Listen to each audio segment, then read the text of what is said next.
All right, good evening, everybody. Commissioner Ace Coach 704, PEL, Primetime Elite League. We are doing PEL Live, and I'm going to get the stream posted up here real quick in the main chat, and then we'll be good to go.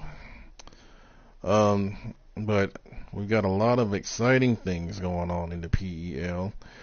One of those things, of course, is the Madden Accord partnership that we have now. Very excited about that. Shared a lot of that stuff earlier. Also, the league Twitter is up, and we'll be posting stuff there on a daily basis. The best blogs will get posted. Some of those blogs that we did earlier this year will get posted. Also on the Madden Accord page is my YouTube channel, and I'm going to start using the YouTube channel just for league stuff. And I'll stream my games through my Twitch channel. So just a little update right there. So now the stream's posted. Let's get started with PEL Live. And we're going to look at these trades, and I've got a lot to say. Some of it'll be good, and then some of it will be a little bit different. So let's go back in time a little bit, where all this madness started. Let's see how far back. Oh, we got to keep going. Okay, we know about those. So let's start with week 3. Alright, so first we got the Bengals trading AJ Green to the Broncos, and the Broncos receiving a first round pick from the Bengals. This is an excellent deal for the Bengals. AJ Green, of course, is getting older. The Broncos, I think, really needed a younger receiver after trading Demaryius Thomas.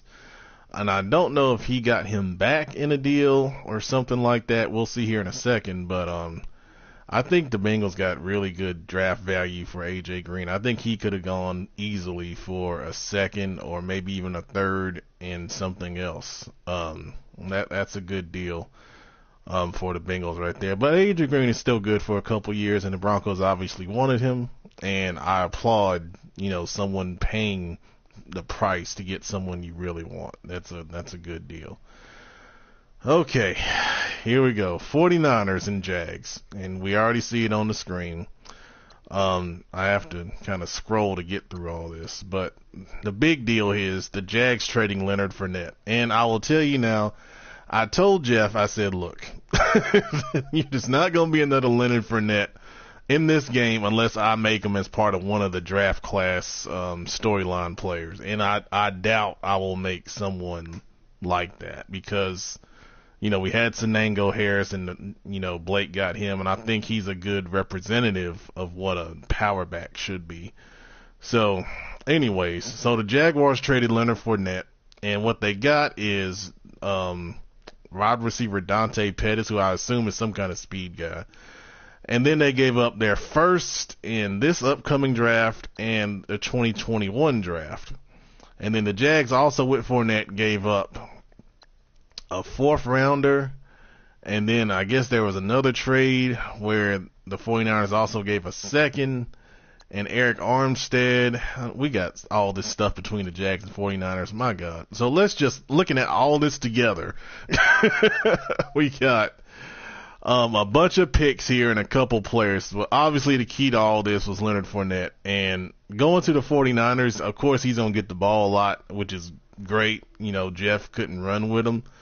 But, if Eric is able to run with him, I think that's a great asset. And obviously, he paid a premium for him, so he's going to get the ball when you play the 49ers, load up on the run.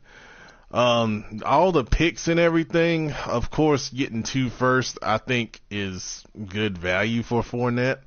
I think he's one of those, special players that you don't see a lot of and you need to get value for him when you trade him.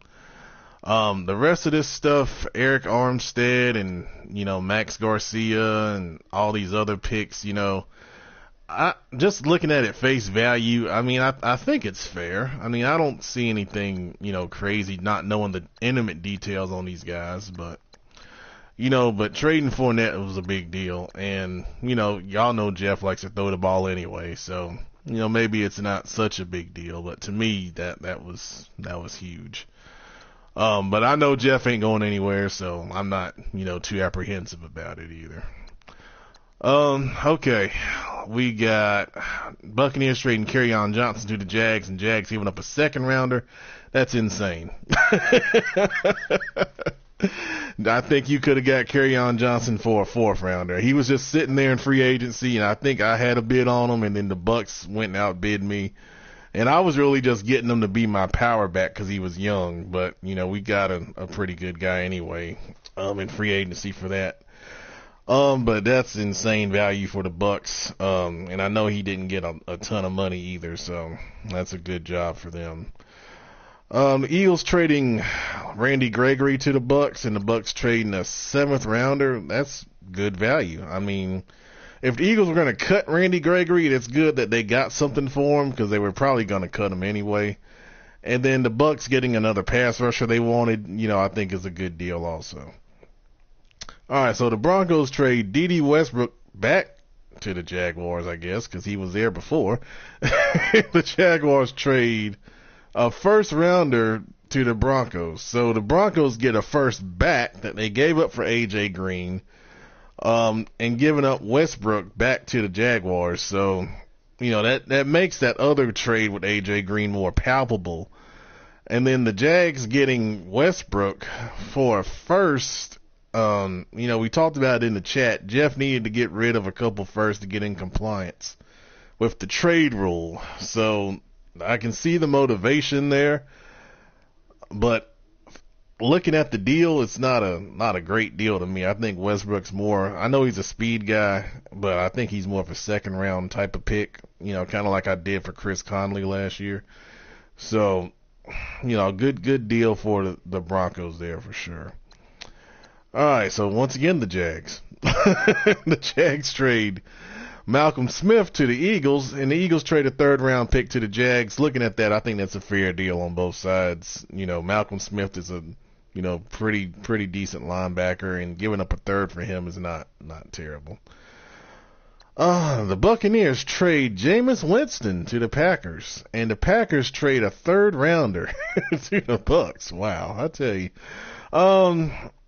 I'm assuming Jameis has to be re-signed. That would knock his trade value down a little bit. If he needs to be re-signed, if it's a high third, I could see it, but where it is, the Packers are playing pretty good this year, so I would have pushed for a second or something else to go with that third round pick. I think, of course, the Packers got the best of the deal, and usually he doesn't trade unless he gets the best of the deal. And Blake, I'm surprised too. That one slipped under the radar for me. I didn't notice that, when I was going through stuff in the chat and everything, because nobody said nothing. So maybe Bucks did an article on it, but I can't remember. But yeah, that was surprising. Eagles trade Ronald Darby to the Jaguars. Now this is how they got Darby. Darby is a 90 overall corner.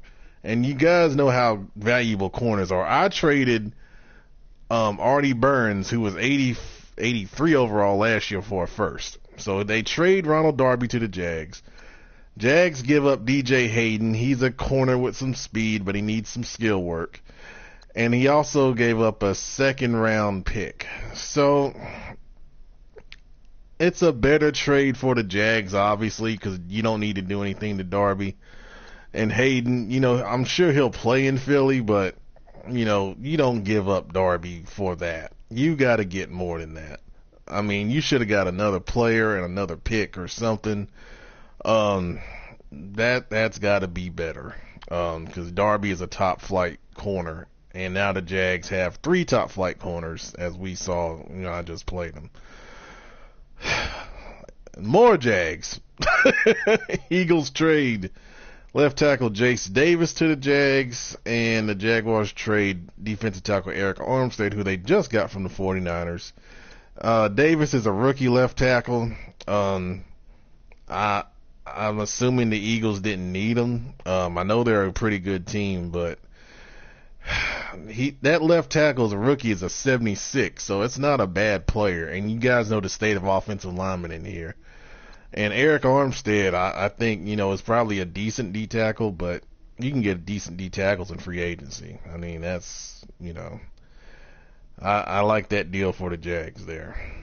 49ers trade Jerick McKinnon, who's expendable because they got Leonard Fournette. They trade him to the Jets. And the Jets trade a 4th round pick and a 7th round pick, and I think that's a good value for the Jets. McKinnon is a good running back. Good speed. He can catch the ball at the backfield. He can do a lot. And only giving up a 4th and a 7th. I'm assuming McKinnon needed to be re-signed. That would make that deal a little bit more understandable for the 49ers. But I know he was just trying to get rid of him, so, I think that's a good deal for the Jets. And then, of course, the big trade that just happened before, my game. The Jets trading Jamal Adams to the Jaguars. Jaguars giving up Andrew Norwell, Obi Melifonwu, and a first-round pick. First-round pick has a chance to be a very good pick in this upcoming draft. Obi is I think he's a good, strong safety, honestly. I don't think he's as good as he was last Madden, but he still can definitely play for a few years. And Norwell's probably one of the better linemen in the game. And of course, Jamal Adams is a beast. He got a pick on me tonight. Of course, I threw the damn ball right at him, but what the hell. But he was coming up good in run support too, and some runs that McCaffrey normally would get out of. He was making the play, out in the alley. So we all know how good Jamal Adams is, and the Jets asked me my my advice on the deal, and I said, well, you're not getting screwed. It's very good value, and if you feel like you can part with him, that uses his trade waiver because Adams was his best player on the roster. But he got a really good lineman, really, a guy that can fill the hole for Adams and Obi, and then a really great pick that you can go and get something else in the draft. And to my knowledge, he still has his other first-round pick. So, I like that trade for the Jets. I mean, I know some people wouldn't trade Adams, but if you can get a really good old lineman in this Madden and a really top pick here and a replacement strong safety, I think that's a good job. Tristan, I see your comment about Jeff attacking the new guys. I talk to the new guys and when they join, and I try to give them advice about, coming in and making trades. I tell them to play with your roster first, see if these guys fit what you want to do, and then if they don't, make some moves. And that's what the Jets did in his, to be honest, he didn't come in and trade a lot last year. He's been here for a little bit. And I told the Eagles guy the same thing because he's new to leagues. And I said, guys are going to come in and they're going to want to trade. And I said, take your time. Don't rush into it. But, we voted on it in the summer and we allowed free trade. So when we revisit this again after this Madden, hopefully everyone will remember all of this madness and want some more trade regulation in terms of how many trades we can make. But anyway, I'm off my soapbox there. All right, so let's take a look at the early season going. We did the power rankings earlier. If you haven't seen them, they're posted in multiple places. They're on the league Twitter. They're on the Madden Accord site under my YouTube playlist they set up. And they're, of course, in the chat and on the Daddy League's homepage. Let's look at it by division. In the AFC North, of course, we got the Ravens, who are ranked number 1 in the power rankings. They won again tonight. They won big over the Dolphins, which was a surprise. So they moved to 5-0. The Browns 3-1 had a big win over the Texans earlier this year. Tony Flash is playing really well. Still don't know how the hell he got to 7th. And just let me throw this in real quick about making storyline players. I will make those guys, but I don't pick those guys. I bar myself from picking any of the storyline players. So if anyone had concern about that, that's new. I don't pick the guys that I make. I let you guys have those guys, and then I pick from whatever's left over. The Bengals, I think, are doing better this year. Are 2-2, competitive. They've been in some games. That crazy wild game with the Jets was, I tell you, I don't know how the hell y'all are scoring all these points over there. I'm glad to get to 18 tonight with the help of my defense. And then the Steelers at 1-3. Welcome to the new Steelers, guy. I had a lot of nice positive compliments on him when he joined. I heard he was very great attitude. So, I'm glad to have you here and, make yourself at home, man. All right, AFC South. Of course, this is the division of death, is what I want to call it. Titans. The Titans loss was a sim loss. We were gonna play earlier, but his internet went out. But he's not near the hurricane. He's in Massachusetts. He has Xfinity up there. Tried to call him, and they couldn't give him a time of when it was gonna come back on. So, he let me know, and and it was unfortunate because I wanted to play. But Titans is in school and he works, so he's got some very tight windows to try and play in. But he's still here. He loves being here, and I love him being here. Of course, the Texans 3-1. You look at that; they're only giving up 31 points in 4 games. That's insane. That's a little below 8 points a game. Welcome to the new Colts. Colts is Big Ice. That's his name, PSN.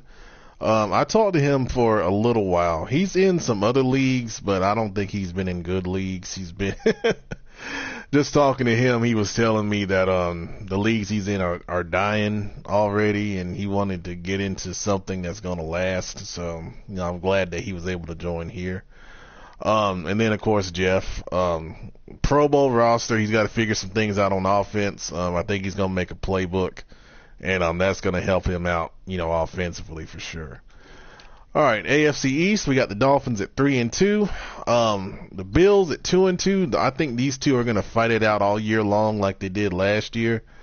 The Jets are really putting up some stuff on offense. They got that going this year. Tight end Larry Johnson Jr. has been really big for him, playing well, and being a young guy, getting a lot of balls. But they're trying to fix some stuff defensively, and I guess moving Adams didn't help, but maybe they'll score some more with Norwell on the O-line. And then the Patriots, just to share, his girlfriend recently had a baby, so congratulations to him on that. And obviously you have something like that going on. It distracts you a good bit from focusing on the game and everything, but he's still a good player, and I think he'll be an asset once he has time to balance his schedule out and get back into it. All right, AFC West. The Broncos leading the division at 3-0, motivated by the fact that he feels disrespected. I don't know by who necessarily, but ranked him in the top 5 of the power rankings. I think he was number 3, I believe. Defensively has been the difference there, only giving up 34 points in 3 games. Chiefs 3-1, off to a good start this year after having an off season to shape the roster better in his image. The Chargers are 2-2, and Deontay is on auto right now. Deontay is actually moving, and he told me that he wasn't sure, how long it was going to take for him to get settled to where he's going. So, I told him his spot's good, take your time, get settled. So he's on auto right now. And then Blake and the Raiders are 2-2. Blake is playing better, and he'll be 3-2 after this week because he plays Deontay. He had a really good draft getting those 2 superstar guys. I believe he was the only person to get 2 superstars in the draft, which was very good because that roster needed it. But good job. AFC West is competitive from the top to the bottom this year. All right, NFC North, we got the Vikings pretty much running the NFC right now in terms of record at 4-0. And you can see that defense, 35 points in 4 games. Talk about another stacked defense, and I don't think he's made any moves to really help them. They're just a really damn good defense over there. Packers playing well this year, 3-1. The Packers have some good talent on that roster, and the Gape has, had a chance to build those guys more in his image, playing that man coverage and getting after the quarterback, and it's paying off right now. The Bears at 1-3, the victim of some tough luck losses. You can see the point differential. They're right there in every game. But they lost on a late field goal to the Giants on the magic boot, as he called it in his article. But he's right there. And then the Lions are 1-3 as well. I know one of those is a sim loss because he wasn't here, but he's always competitive in every game he plays too.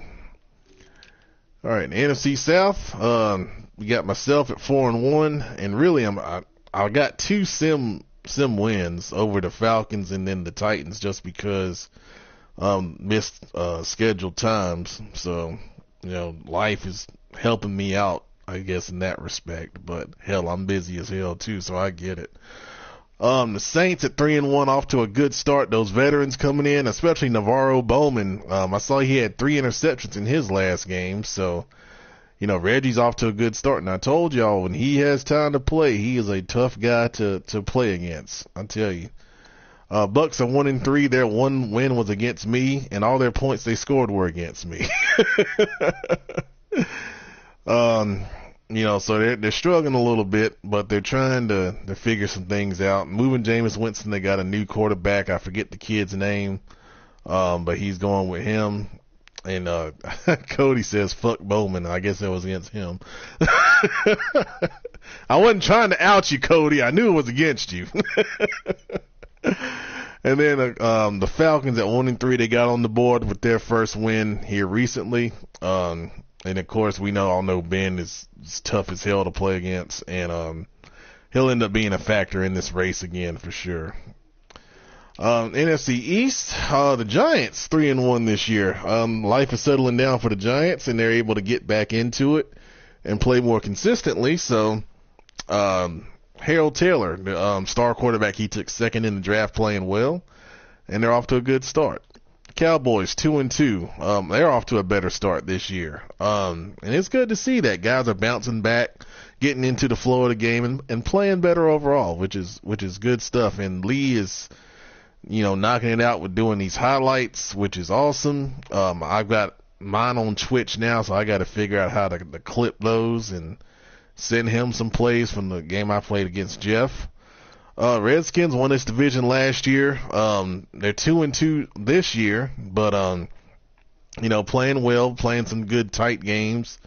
And Alex Smith and those guys are still getting it done. He said Paul Richardson's his number one receiver, speed guy. Speed kills sometimes. And then the Eagles 0-4.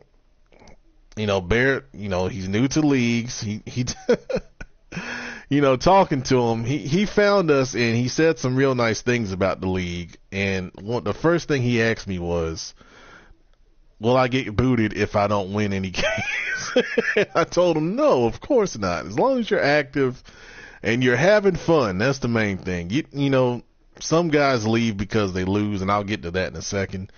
But, I just said, come give us a chance. You obviously love what we do. We have fun. We play the game. And if you don't win, then, it's okay. Because I gave the example of Ben, because Ben used to get, beat all the time, but he stuck with it. He got better. Now he's won 2 Super Bowls.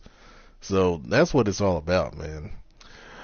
But anyway, he's 0-4. NFC West, of course, the Seahawks 3-1. You see the point differential there. He's still playing very well. The one loss was to the Ravens in a very good game. No surprise of what they're doing. The Rams at 1-2. I'm still surprised that they're struggling a little bit. That team is very good.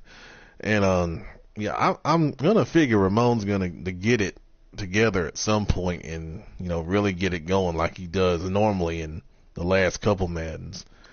Cody at 1-3. He's got a lot of young guys he's playing.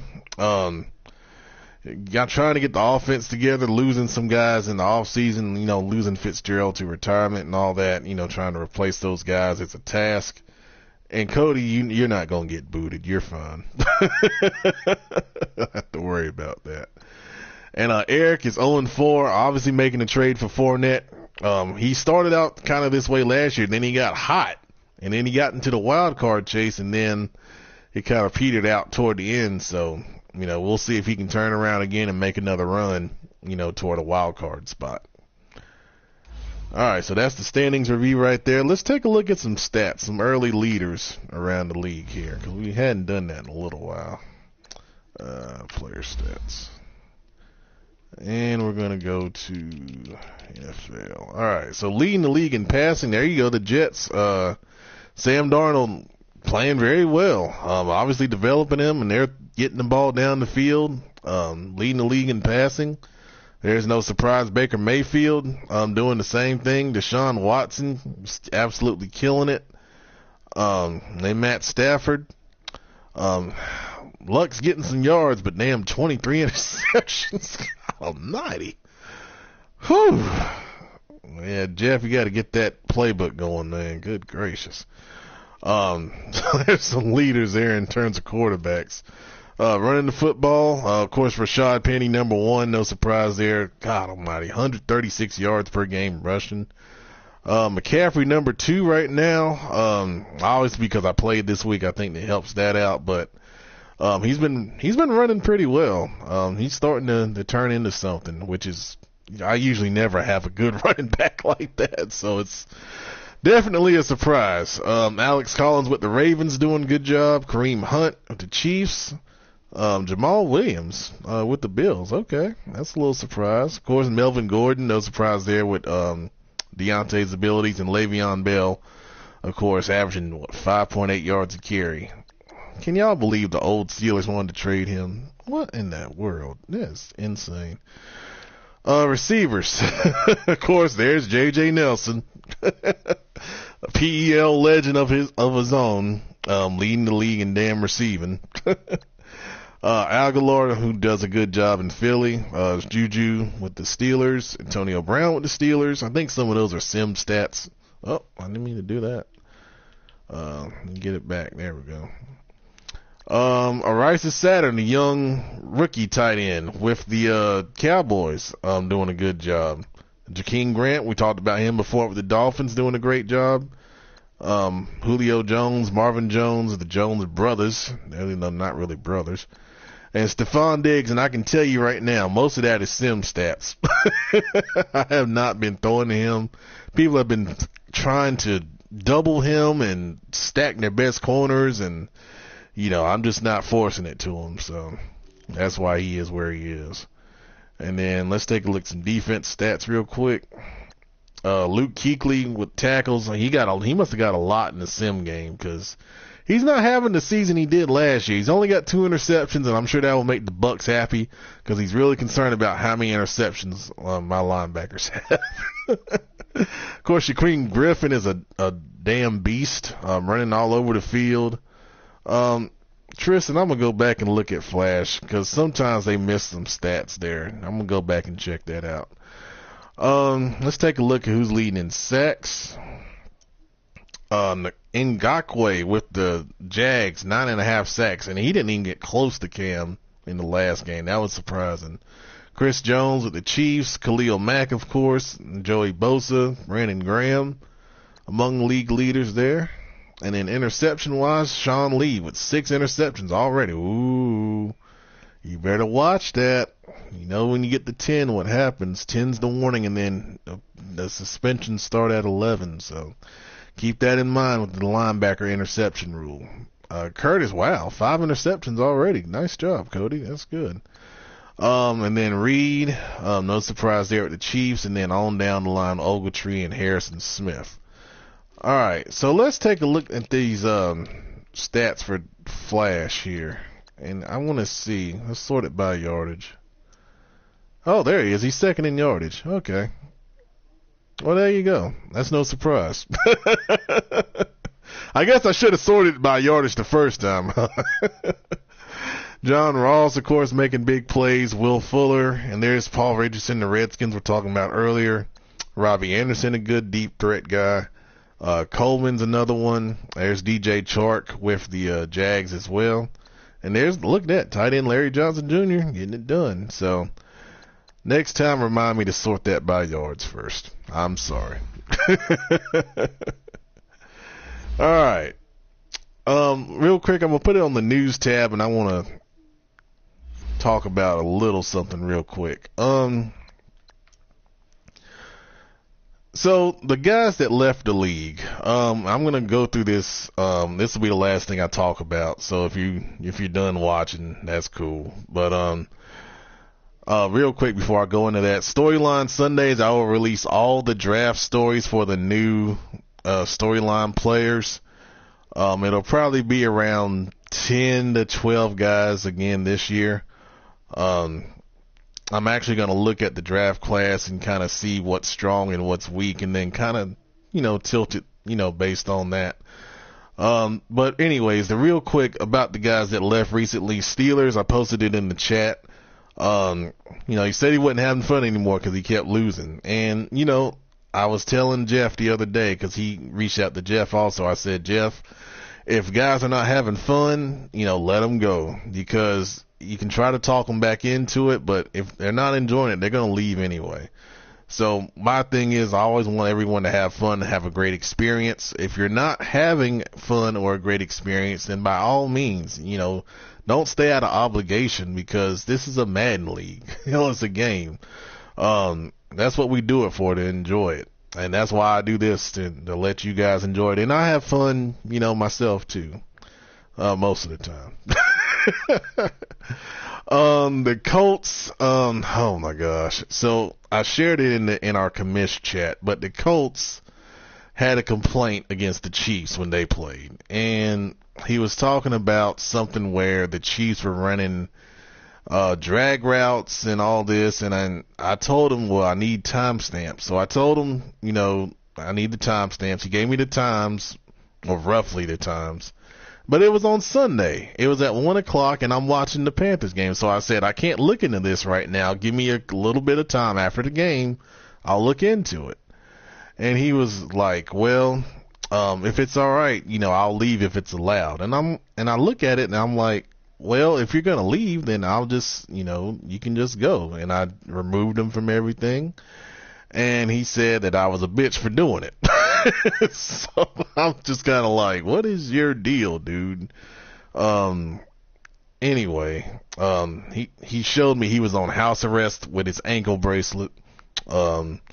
Which is why he kept talking about Madden all the time, because he didn't have anything else to do. So we wish him well. I could have reported him to bad users, but I'm not going to do that. I'm just going to let him, enjoy his leagues or wherever else he goes. And then who else was the other one? Colts, the Eagles. I don't know why the Eagles left. I still don't know. Bucks, if you've heard something, I know that's your son, please let me know, because all I know is he lost to the Vikings 28-0, and then after that game he was out. And I didn't ask, Vikings what happened, but I'm sure he felt that after the playoffs where he beat the Vikings, he was just going to waltz in there and, beat them again. And when that didn't happen, he just decided to leave. So in my estimation, you got three guys that all couldn't take losses, and then they decided to leave. So that's what happened with that. But luckily, we were able to find three good guys, I believe, guys that want a good organized league that does a lot of content, promotes their owners. That's what I'm trying to do. That's why we moved forward with this Twitter thing, this Madden Accord partnership. And we'll see a lot more stuff getting put out there. Madden Accord retweeted the power rankings, and hopefully they'll retweet this link once I put it on Twitter tomorrow. And people will start recognizing us. I've got to go follow more people on Twitter too, so they can start seeing everything that we're doing. But you guys have been doing an awesome job with the blogs. Let's keep that up. The league roles are still there. I know Bills is doing a great job with these interviews. That is awesome. I would love to set it up on the party chat if someone wants to come on here, and we could do an interview on here, or we can talk about your team or something like that. We can do all that kind of stuff. And then what else we got? Ben's doing predictions, which have been awesome. Bengals is also doing predictions in a written version. If you hadn't seen those, make sure you check those out. What else we got here? We have the social media position. Everything's set up for it. If somebody wants to do it, let me know. I can't remember what the other one was. I have to go back and look. But remember, if you do those roles, Ben and the Bengals are splitting their roles, so each one of those predictions they do count as one article. But I told the Bills, I said, if this interview thing continues, he'll get the credit, as a league role, and it's been great. I mean, I think it's great for you guys to have a voice and share your stuff, and even if you want to share what what you do in life and, all that stuff. You never know. I tell the guys all the time, I work for a group of hotels here in Charlotte, and, if you were coming to Charlotte, let me know and I'll be glad to try to help you out on a discount or anything like that. In another Madden league, I met someone who had buddy passes he was giving out. The league was crap, but, stuff like that, man, you never know what could come about. So, anyways, that's PEL Live this week, man. Thank you guys for watching. We appreciate it. Storyline Sundays will have all the draft class stories that come out, and that'll be the next thing you get from me. So, good luck this week. Appreciate it, guys. Have a good week. Be safe with the hurricane if you're in the area also. Please. Thanks a lot, guys. Have a good night.